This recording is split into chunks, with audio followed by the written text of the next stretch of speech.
প্রবাসের জীবন কি মজা, বললে চোখে পানি চলে আসবে। আমি সারা বৎসর ঘুরি, আমি প্রবাসী করে চিনি। ওরা যখন কর্মস্থল থেকে যেই জায়গায় থাকে ওই জায়গায় যখন ফিরে রাত বিকালবেলা, তো প্রথম পিঠটায় চায় বিছনা, পেটটায় চায় খাওয়া, কিন্তু মধ্যখানে যখন বাড়ির চিত্রটা সামনে আসে তো চিত্র দেখতে বেশিরভাগ খাওয়াই হয় না। সকালবেলা ওইটা কিছু একটা মুখে দিয়া আবার কামে চলে যায়। ঘুমায় যখন তখন শূন্যতার একটা কোলবালিশ লয়ে ঘুমায় যায়। শূন্য চিত্র তো আর ছিল বউ, বাচ্চা কাচ্চা, মা বাপ, ভাই বোন, পাড়া প্রতিবেশী, এলাকার চিত্র সামনে চলে আসছিল। কিন্তু যখন ঘুম চলে আসছে তো দেখে কেউ নাই, খালি একটা শূন্যতার কোলবালিশ পাশে আছে। বড় কষ্টের জীবন কাটায়। যদিও মানুষ দেখে বিদেশি টাকা, ও জানে কত কষ্টের টাকা, এটা কত ব্যথার দুঃখের টাকা। যদি জান্নাত মনের ভিতরে ঢুকতো, কসম খোদা, তাহলে মা বোনরা কোনোদিন পুরান কাপড়ের রাখার জন্য আলমারির চাহিদা করত না। যুবক কোনোদিন মা বাবার গলায় পাড়া দিয়ে অ্যান্ড্রয়েড সেট নিত না। মা বাবার গলায় পাড়া দিয়া বাইক কিনাইত না। যেই ফুর্তিতে বাস করে বাংলাদেশের যুবকরা, মুসলমান যুবকরা, রাগ হয়েও না তোমরা। যাও যাও উন্নত বিশ্বে তোমাদের বয়সের যুবক দেখো, কামাই হইলে খাওন, নাইলে খাওনও নাই, ফুর্তি। এই জন্যই তো উন্নত দুনিয়ায় কেউ কারো বিল দেয় না। স্বামী স্ত্রীর বিল দেয় না, স্ত্রী স্বামীর বিল দেয় না হোটেলে বসা। আমাকে বুঝাইতে হবে না, আমি 103টা দেশ দেখছি, 60টা মহাদেশ দেখছি। আমি তোমাকে স্বাধীনতাও দেখি নাই। ওই দিন আমি জমিনেই ছিলাম না, আমি ছিলাম আকাশে। আমি ইংল্যান্ড থেকে কানাডায় যেতেছিলাম। নামার পরে জানছি দেশে স্বাধীনতা হয়ে গেছে। আমারে বুঝাইতে হবে না। 18 বৎসর হইতে দেরি, ঘরের তে গার ধাক্কা দিয়ে বাহির করে দিতে দেরি করে না। যা বাইর কামা, তারপরে খা। ফুর্তি, তোমরা তো সব ফুর্তি করো মা বাবার টাকা দিয়া, ঠিক না? তারপরে বড় বড় চোখ দেখাও, ঠিক না? লানত, রাগ হয়েও না। মা বাবার সামনে বড় চোখ করার চেয়ে বড় লানত আর কিছুতে নাই। উচ্চ স্বরে কথা বলার চেয়ে বড় লানত কিচ্ছু নাই। রাগ তো দূরের কথা, মা বাবার সাথে উচ্চ স্বরে কথা বলাও লানত। সব মা বাবার টাকায় ফুর্তি করো, রাগ হয়েও না। ভালো মতে শোনো, কাজে দিবে, নাইলে বড় হিসাব তোমাকে দিতে হবে। তুমি বাহাদুরি করো কার যৌবন দিয়া? যৌবন কে দিছে? তৃতীয় লিঙ্গ বানাইলে কি করতা? যে দেখতো সেই তোমাকে খালি থাপ্পড় দিত, ঠিক না? যৌবন কে দিছে? কার যৌবন? দাম কত? পাওয়া যায় কই? কলিকাতা হারবালে, মডার্ন, চাইনিজ, আমেরিকান, কোনো হারবালেই পাওয়া যায় না। তাইলে ভালো মতে শোনো, হিসাব কিন্তু দিতে হবে। লা ইয়াজাল কদমা আবদিন হাত্তা ইয়াসআল আন শাবাবিহি ফীমা আফনা। যৌবন কোন কাজে লাগাইছিলা হিসাব দিয়া পাও হেলাইতে হবে, হেলাইতে দিবে না। তুমি মনে করছো আল্লাহ পারবে না? আকাশের দিকে তাকায় দেখো, খুঁটি ছাড়া দাঁড় করায় দিছে। তারাউনাহু বিগাইরি আমাদ, কোথাও খুঁটি নাই। যেটার উপরে দাঁড়ানো আসো এটাও সৌরজগতে বাসমান, এটার নিচেও কোনো পিলার নাই। এটাও সৌরজগতে বাসতেছে, ওটার উপরে বাস করতেছি। যে আল্লাহ দুনিয়াকে বাসাইতে পারে, আকাশকে খুঁটি ছাড়া দাঁড় করাইতে পারে, সূর্যকে পিলার বিহীন হ্যাঙ্গার বিহীন ছুটাইতে পারে, দৌড়াইতে পারে, ওই আল্লাহ তোমাকে ইচ্ছা করলে সাইজ করতে পারে। এই জন্য প্রতিদিন তোমাদের কানে ধ্বনি দেয়, যদিও শোনো না। যারা শোনার তারা শুনে, যদি নাই শুনতো তাহলে তোমার বয়সে বড় যৌবন লইয়া কি করে দাড়ি রাখলো, কি করে জুব্বা পড়ে, কি করে পাগড়ি পড়ে। ওর ভিতরেও তো তোমার চেয়ে ভালো কোয়ালিটির যৌবন আছে। তোমারটা বি কোয়ালিটি, ওরটা এ কোয়ালিটি। কেননা মাদক খাইতে হয় না, মাদক হাত দিয়ে ছুইলেও যৌবন চলে যায়। বিশ্বাস হয় না? মাদক হাত দিয়া ছুইলেও যৌবন চলে যায়, ক্যারি করলেও যৌবন চলে যায়, বিক্রি করলেও যৌবন চলে যায়, যারা আনে ওগো যৌবন চলে যায়। চ্যালেঞ্জ আমার সাথে, আমার পয়সা দিয়ে টেস্ট করাবো, নিয়ে আসো। আমি যেই কটা বলতেছি ওই কটা, আরেকটা নিমু মাদ্রাসার থেকে, দুটার যৌবন টেস্ট করবো, দেখো এ কোয়ালিটির কোনটা বাহির হয়। কেননা মাদকের সাথে আল্লাহ লানত। এই জন্য একটা উদাহরণ দিয়ে বুঝাইতেছি, হাদিসের উদাহরণ। হাজিরা যখন আরাফার থেকে মুজদালেফায় আসে, তো মধ্যখানে একটা জায়গা পড়ে ওয়াদিয়ে মুহাসসার। এইখানে আল্লাহর গজব নাজিল হয়েছিল 1400 বছর আগে। বিদায় হজে যখন সাহাবা যাইতেছিলেন, ওইখান দিয়ে হাইটা, তো আল্লাহর রসুল বলছে দ্রুত গতিতে পারো। বলছে কেন?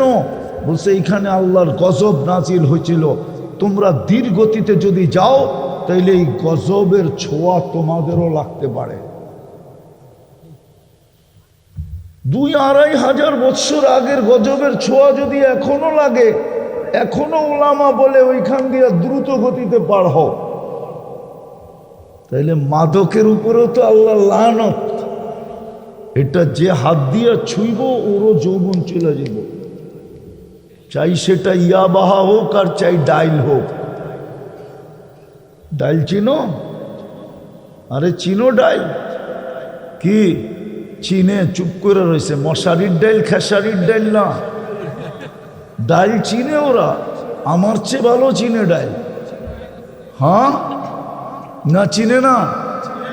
হ্যাঁ, আমার চেয়ে ভালো বাবা চিনে। আমি তো ইয়া বাবা কইলাম, ওরা তো ডাইরেক্ট বাবা কয়, ঠিক না? হ্যাঁ, নিজের বাবারে বাবা কওয়া ছেড়া দিছে, এখন ট্যাবলেটরে বাবা কয়। হ্যাঁ, রাগ হয়ে যাইবা? অনেকরে দেখি স্টেজে আয়া অমুকের লেগা দোয়া চায়, তমুকের লেগা। একদিনও একজনের শুনলাম না যে আমার মা বাবার লেগা করেন। আমাদের স্টেজে দেখি তো রাগ হয়ে যাবে উনি, আবার সভাপতি সাহেব স্টেজে আইসা অমুকের লেগা দোয়া চায়, তমুকের লেগা চায়, কিন্তু ওর মা বাবার জন্য চাইতে দেখি না। তো যুবকরাও মা বাবা চিনে না, এই বাবা চিনে, অথচ ওর মা, অথচ ওর বাবা। ওই বাবা আসল বাবা চিনে না, যেটা ছুইল যৌবন চলে যায় ওটা চিনে। তো যেটা বুঝাইতেছিলাম, যাত্রা আমাদের জান্নাত থেকে যাব কোথায়? যাব কোথায়? জান্নাত। ডেলি 70 হাজার আইটেম খাবে। জান্নাতের সমস্ত ফার্নিচার, কোনো ফার্নিচার কাঠের নাই। কেননা জান্নাতে কাঠের গাছই নেই, ফার্নিচার হবে কোত্থেকে? দুনিয়ায় ফল ধরে কাঠের গাছে, জান্নাতে ফল ধরবে সোনার গাছে। দুনিয়ায় ফল ধরে কাঠের গাছে, জান্নাতে ফল ধরবে রূপার গাছে। 15 টাকা কেজির কাঠের গাছের ফল যদি এত মজা হয়, তাহলে কোটি টাকা কেজির সোনার গাছের ফল কেমন মজা হবে? একটু তুলনা করো না। বর্তমানে কাঠের কেজি কত? 15 টাকা। কি? আরে 10 টাকা বললাম না, 400 টাকা মন। লাকড়ি কত মন? আমি তো 15 টাকা কইলাম, দাম বাড়ায়া দিলাম, মাইনা নিলাম 15 টাকাই। ওই কাঠের গাছের চোষা খায়া যদি আঙ্গুল চষে, তো সোনার গাছের চোষা খায়া কেমন হবে? একটু ভাবো না যুবক। সোনার গাছে আম ধরবে, রূপার গাছে ধরবে, জবরজুদের গাছে ধরবে, জমরুদের গাছে ধরবে, ইয়াকুতের গাছে ধরবে, মারজানের গাছে ধরবে, মুক্তার গাছে ধরবে, আর হীরার গাছে ধরবে ফল। ফার্নিচার হবে ওইগুলা দিয়া। হায় হায় হায় হায়, দুনিয়ায় যত ফল আছে সবচেয়ে ছোট বাড়ি হবে এই দুনিয়ার 10 গুণ বড়। 2,40,000 মাইল বিল্ডিং হবে সোনার ইট আর রূপার ইট। ভালো মতে আমি সব জায়গায় চলে আসছি। সোনার ইট আর রূপার ইট, এটা লো কোয়ালিটির বাড়ি। সিমেন্ট দিয়া জুড়বে না, মুস্ক দিয়া জুড়বে, পাথর দিয়া ছাদ পিটাবে না, মুক্তা দিয়া ছাদ পিটাবে। বলে একতলার থেকে আরেক তলায় যাবো কি করে? সুপার লিফট লাগানো আছে, হাত দিয়া চলবে না, মন দিয়া চলবে। সুপার অ্যাক্সেলেটার লাগানো আছে, চড়তে দেরি, কত তলায় যাবে এটা বলতেও হবে না, মনের থেকে জেনে দিবে, মনের সাথে কানেকশন থাকবে। অত তলায় এক চোখের পলকে নিয়ে নামায় দিবে। দুনিয়াতে আল্লাহ বাইক দিছে যুবক করে, ফোন করতে দেরি, বাইক লইয়া দৌড়াইতে দেরি করে না, ঠিক না? আবার আলটিমেটাম দেয় 2-5 মিনিটে আবি, নাইলে কিন্তু জামুগা, ঠিক না? কত যুবকই তো দৌড়াইতে যায় দুনিয়া ওভারটেক করে আখেরাতে চলে গেছে। দুনিয়া জানেও না ও এত জোরে চালাইছে কেন। নাই এরকম কাহিনী? ফোন দিয়া কইছে 5 মিনিট, নাইলে কিন্তু জামুগা, কিন্তু ফোনটা এমন চালাইছে দুনিয়া ওভারটেক আখেরাত। কিন্তু আজ পর্যন্ত মা বাবাও জানে না ও অ্যাক্সিডেন্ট করলো কেন, দুনিয়াও জানে না কেন অ্যাক্সিডেন্ট করলো। জান্নাতও বাইক রাখা আছে, ওয়ালাহু আজনিহাতান, ডানালা ঘোড়া, ডানালা, ইয়ারকাবুর রাকিব ওয়া ইউসিরু হাইসু ইয়াশা, চড়বে আর চোখের পলকে যেয়ে নেমে যাবে। ওটাই দুনিয়ার ঘোড়ার মতো না, বানাইছেন মিন ইয়াকুতাতিন হামরা, লাল টকটকে স্টার রুবি দিয়া। দুনিয়ার সবচেয়ে দামি পাথর হলো রুবি। রুবির চেয়ে দামি কোনো পাথর নাই দুনিয়াতে, হীরার চেয়েও দামি। ওই স্টার রুবি দিয়ে আল্লাহ বানায় রাখবে। আজকাল দেখি তো বাইকের পিছে কেউ বয়া থাকলে যুবক ফুল চার্জ, ঠিক না? ওইখানেও বয়া থাকবে, ইচ্ছা করলে পিছে একটা বয়বা, সামনে একটা বসায়, নিজে দিবা উড়া, তৃতীয়টার কাছে যায় নামবা, দেখবে আর হাসি দিবে আর বলবে কবের থেকে অপেক্ষা করতেছি, আয় চল তোরে দেখাই আল্লাহ কি ডিজাইন বানায় রাখছে। দুনিয়ার ডিজাইন একটা, আখেরাতের ডিজাইনের অভাব নাই। নেমত আর নেমত দিয়া বড়া। মা বোনরা রানী হবে, রানী 500 বছর আগে যাবে পুরুষের। কেননা মা বোনদের 2টা শখ দুনিয়াতে কোনোদিন পুরা হয় না, চাই রাজরানী হোক। একটা হলো নিজেকে সাজানো, একটা হলো ঘর সাজানো। এই 2টা জন্মগত শখ থাকে মহিলাদের। কখনো জিনিস হইলে টাকা হয় না, কখনো টাকা হইলে জিনিস হয় না, কখনো দোনোটা হইলে বাচ্চা কাচ্চার কারণে পারে না। বাচ্চা কাচ্চার কারণে পারে না। পারে না, সত্য তো। আল্লাহ 500 বছর আগে পাঠাবে পুরুষের, বলবে বান্দি মন মতো সাজা, নিজেকে সাজাবে, জান্নাত সাজাবে। 500 বছর পুরা হইলে স্বামীকে ফোন করবে, আয়া পড়ো, রেডি। শাস্তে শাস্তে হুরদের থেকে 1 লক্ষ গুণ বেশি রূপ হবে। কেমন হবে রূপসী, আল্লাহু আকবার। এই জন্যই তো বলতেছি, হায় হায়, আল্লাহর রসুল বলছে মা বোনদের চুলের ভিতরে আল্লাহ মুক্তার হীরা খচিত করে দিবে। ব্যান্ড পড়ে না, ব্যান্ড দেখেন না, হায় হায় হায়, একটাই দুনিয়ার চেয়ে দামি, দুনিয়ার সম্পদের চেয়েও দামি। আল্লাহ সাজাবে, মন মতো সাজাবে। এই জন্যই তো বলতেছিলাম, যদি আমার মা বোনদের দিলে জান্নাত বসা যেত, যেমন সাহাবায়ে কেরামের মা বোনদের দিলে বসা গেছিল, যেমন রাবিয়া বসরির দিলের ভিতরে জান্নাত বসা গেছিল। আজকেও আর বাড়ি দেখলে চোখে পানি আসে। আমি 6 বার দেখছি, 6 বার। রাবিয়ার বাড়ি কয়বার দেখছি? 6 বার। 6 বারে চোখে পানি আসছে। মনকে জিজ্ঞাসা করছি, কাঁদিস কেন? কয় জানি না, চোখ কাঁদে, আমার কোনো এখানে কাজ নাই। আমি জানি না কেন কাঁদে, চোখ নিজে নিজেই কাঁদে। অথচ একটা কৃতদাসী, ইথিওপিয়া বাড়ি, 1000 বছর আগের রাবিয়া কেমন ছিল, আজকের রাবিয়াদেরকে দেখলেই তো পছন্দ হয় না, না রং না ডং। 1000 বছর আগের রাবিয়া কেমন ছিল, কিন্তু জান্নাত দিলে বসে গেছিল। মারা যাওয়ার পরে স্বপ্নে দেখছেন, যার জন্য নতুন কাফনের কাপড়ও মিলে নাই। রাবিয়া এতটুকু গরিব ছিল যে নতুন কাফনের কাপড় মিলে নাই। রাবিয়া বলে গেছে, আমার কাছে কাফনের টাকা নাই, আমি যেই কাপড়ে আসি ওই কাপড়ই পেঁচায় দিয়া দিও কবরে। ওই কাপড়ই পেঁচায় দিয়া দেওয়া হয়েছে। স্বপ্নে দেখছে তো বলছে, রাবিয়া কি ব্যবহার হলো? পোশাক দেখা বোঝো না, পুরানটা খুইলা রেখা দিছে, নূরের পোশাক পরায় দিছে। পোশাক দেখা বোঝো না কি ব্যবহার হলো? আবার জিজ্ঞাসা করো কি ব্যবহার হলো? যুবক যদি বসতো, তাহলে ইমাম কর্তবী যে যুবকের কথা লেখছে, আমার সমাজের যুবক এরকম হতো। সারা রাত্র ইবাদত, সারাদিন রোজা।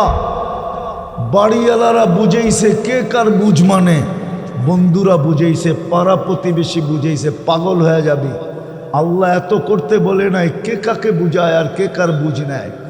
একদিন সকালে রাস্তা দিয়ে দৌড়াইতেছে আর বলতেছে, আইনা আইনা, আইনা কোথায়?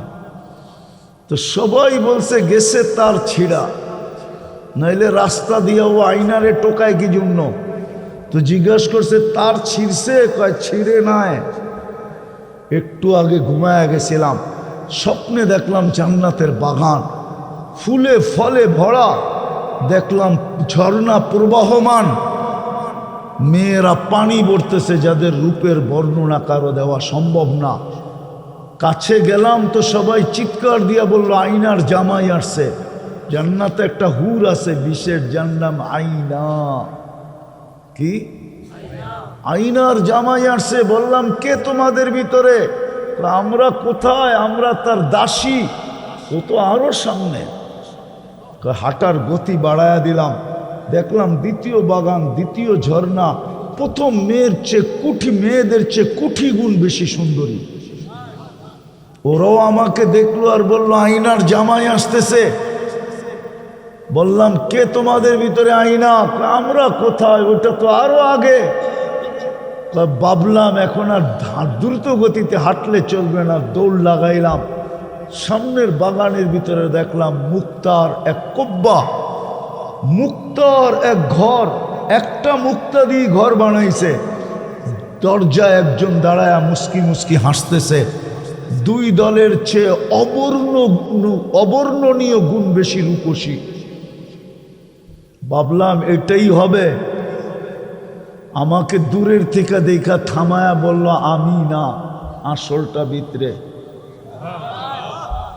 ভিতরে তাকাইলাম তো দেখলাম হীরার দোলনার ভিতরে দোল খাইতেছে। নিজেকে ধরে রাখতে পারতেছিলাম না, জাম্প দিয়া ধরতে চাইলাম, জাম্প লাভ দিয়া যে পড়া ধরতে চাইলাম, থামায়া বললো এখন না, আজকে ইফতার আমার কাছে হবে, সবর কর। কাহিনী শুনাইলো, একটা চিৎকার দিল আর রু বাহির হয়ে চলে গেল। হায় যুবক, তোর দিলে জান্নাত বসলে তুইও এরকম। পারলাম না তো আমি বুঝাইতে, পারলাম না বুঝাইতে। ওই জান্নাত মিলবে, সবচেয়ে বড় মজা, যা চাবে তা মিলবে। সৈকত, জান্নাতে সৈকতও রাখা আছে, ডানা কাটা সৈকতে পুরা ডানা আলা আল্লাহ বানায় রেখে দিছে। প্রতিদিন সকালে এক জায়গায় যাবে, বিকালে আরেক জায়গায় যাবে, দুই জায়গার থেকে ডেলি জান্নাতি দুটা ধরে নিয়ে আসবে। আল্লাহ বানায় রেখে দিছে। গান, দুনিয়ার গান 4 মিনিটের, জান্নাতের গান হবে 40 বৎসর। তারপরও মন ভরবে না। আল্লাহ জিজ্ঞেস করবে কেমন শুনলা? কাল্লা কানাল মৌতুল্লাহ মুতনা, মৌত থাকলে আওয়াজের ঝংকারে বেড়ে যেতাম।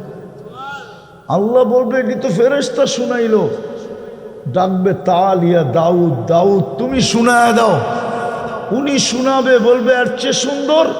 তারপর আল্লাহ ডাকবে তালিয়া হাবিবি, তালিয়া মুহাম্মদ, আমাদের নবীজি শুনাবে সূরা ইয়াসিন। তারপরে বলবে এর চেয়ে সুন্দর। আল্লাহ জোশে আইসা বলবে রেজওয়ান ইরফাইল হিজাব, রেজওয়ান পর্দা সরা, আমি শুনাবো। যুবক, ভিতরে যদি দিল থাকতো না তো মরে যেত। কোন নিশায় পেয়েছে তোমাদেরকে? ওই জান্নাত মিলবে, যাত্রাও জান্নাত থেকে, গন্তব্য কোথায় আশাও রাখি। এই জন্যই তো আল্লাহ তোমাকে মুসলমানের ঘরে পাঠাইছিলেন, যেন তুমি সহজে জান্নাত ধরে নিয়ে যাও। কিন্তু আফসোস, মুসলমানের ঘরে নির্বাচিত হওয়া সত্ত্বেও তো তোমার ভিতরে ইসলামের কোনো রং নাই। যদি রং থাকতো তাহলে দেখেই তো চেনা যেত এটা মুসলমান, পরিচয় তো দিতে হতো না। আজকে তো যুবক, তোমার চুল দেখলে বোঝা যায় না তুমি মুসলমান, তোমার চেহারা দেখলে বোঝা যায় না তুমি মুসলমান, তোমার কাপড় চোপড় দেখলে বোঝা যায় না তুমি মুসলমান। জবাব কিন্তু কালকে দিতে হবে। সত্য এটাই, 1 মিনিটের নাই ভরসা। যে লেখছে সে গাইছে, আর গাওয়া অবস্থায় দুনিয়ার থেকে ফিরোজ শাহী চলে গেছে, গাজীপুরের স্টেজে মারা গেছে, স্টেজে। ভালো মতে বোঝো, এই জন্যই তোমাকে মুসলমানের ঘরে জন্ম দিছিলেন, যে তোমার আশা পুরা হয়, তোমার আকাঙ্ক্ষা পুরা হয়, তোমার যাত্রা যেন শুভ হয়, তুমি যেন গন্তব্যে পৌঁছতে পারো, যেইখান থেকে যাত্রা ওইখানে যেন পৌঁছতে পারো। তোমাকে মুসলমান বানাইছিলেন। দ্বিতীয়টা দেখো, তোমাকে উম্মতে মুহাম্মদী বানায়া কপাল খোলা দিছিলেন। উম্মতে মুহাম্মদীর কপাল খোলা, নাইলে আমি কেন চিৎকার দিব? 80 বৎসর বাঁচার পরেও যদি আল্লাহর কাছে চলে যেত, আর আল্লাহ যদি জিজ্ঞাসা করতো কি নিয়ে আসছিস, তো 80 বৎসরের বৃদ্ধ বুক টান করে বলতে পারতো কিচ্ছু নিয়ে আসি নাই, 80 বৎসরে একটা রাত্র ধরে নিয়ে আসছি। আল্লাহ যদি চেতা বলতো বৎসরেই তো 365টা রাত্র, তুই 80 বৎসরে শুধু একটা রাত্র, তো বুক টান করে বলতে পারতো কেন 80 বৎসর, এক রাত্রই তো 83 বৎসর 4 মাস। আমি তো ছিলাম 80 বৎসর, 80তে 80 বাদ দিয়া দেন, তারপরে তো আমি পাওনাদার আপনার কাছে, 3 বৎসর 4 মাসের পাওনাদার। আপনি পাবেন তো পাবেন কোত্থেকা? আপনার কোরআন কি বলে নাই লাইলাতুল কদরি খায়রুম মিন আলফি শাহর? ভাগ্য তো এরকম খুলে দিছিলেন। আদম আলাইহিস সালামটা তো বাদেই দিলাম, উনি তো বলতেছিলেন আমি প্রথম মানুষ, প্রথম নবী, প্রথম রসুল। একটা ভুল করলাম, 350 বছর কাদায়া মাফ করলেন। কত? 350 বছর কাদানের পরে কি করলেন? মাফ করলেন।